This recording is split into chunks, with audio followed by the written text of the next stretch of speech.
Visualizing your brain, how your hands can help.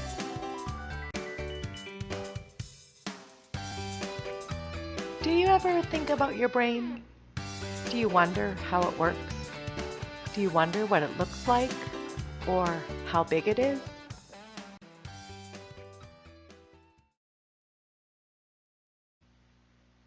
The outside of the brain is the part you can probably already visualize when you remember pictures and movies you've seen in the past. But let's try visualizing our brain using our hands as a model.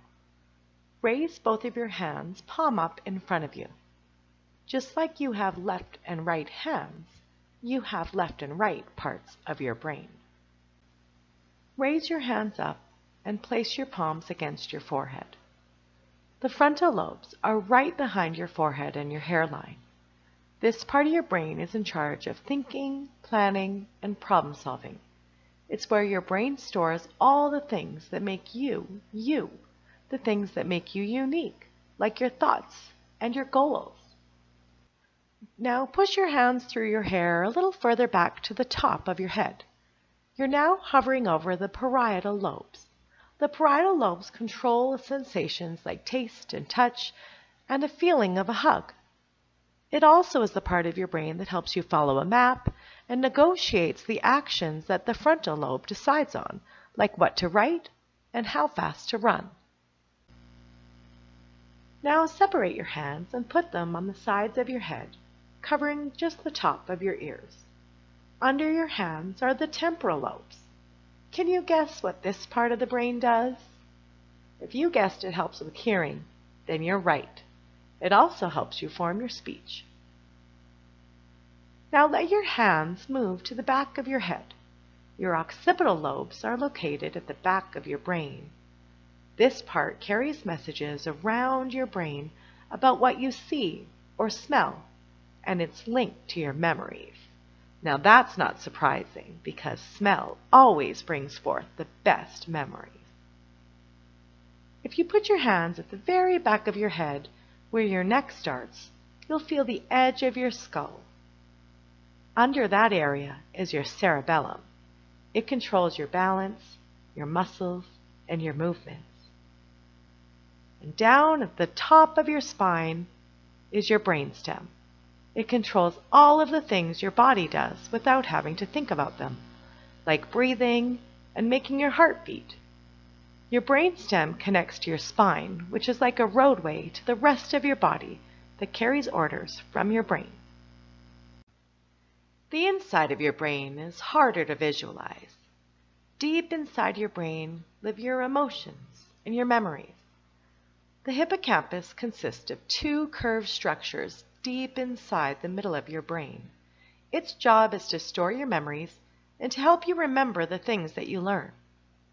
Connected to the tip of each hippocampi is a really special part of your brain called the amygdala. The amygdala has a very important job. They help keep you safe by alerting you to danger.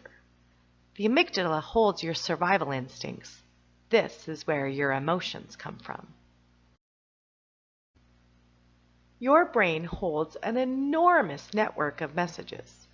The hippocampus and amygdala communicate with other parts of the brain. They send messages to the prefrontal cortex, whose job it is to sort out the risks and helps us decide what to do next. Those messages get sent to the motor cortex to tell your body what actions to take. The parietal lobe reacts by telling your body how to feel, like when your muscles tense up or your tummy feels nervous. The signals from all the parts of your brain travel down your brainstem to the spinal cord through the nerves in your body. Hey, is that why we say we are nervous? Because all of our nerves are firing? Huh.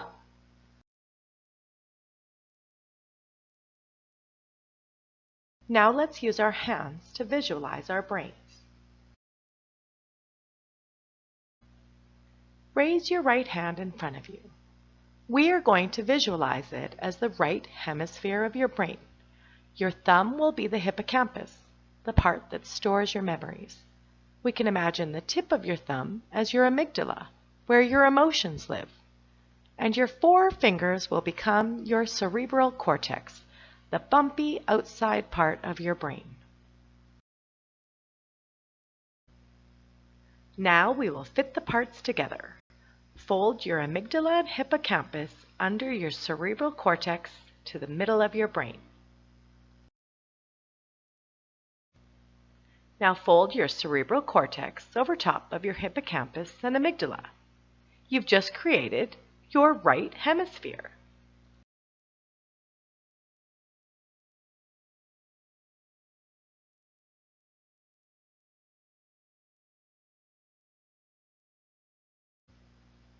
Why don't we try building our entire brain? Because there are two sides of your brain, or two hemispheres, you can visualize your entire brain using both of your hands. Let's try it together.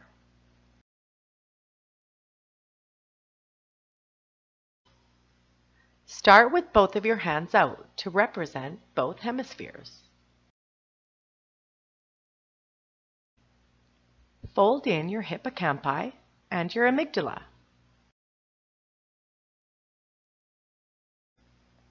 Fold your cerebral cortex over top of your middle brain.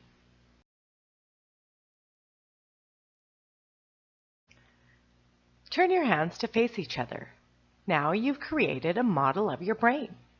When put together like this, your hands are similar to the size of the brain that's inside your head right now.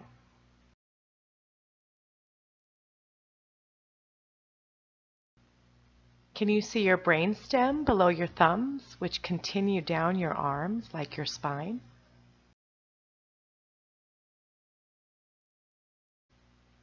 Your prefrontal cortex, where the thinking happens.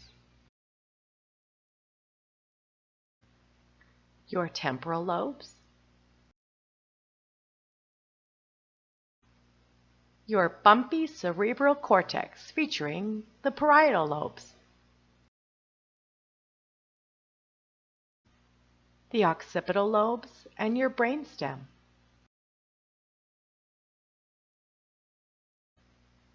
And back around to the front of your brain, the prefrontal cortex.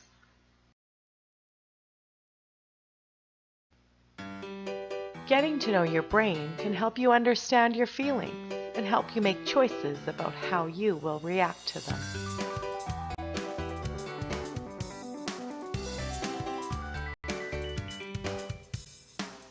Check out other episodes on BrainFlix.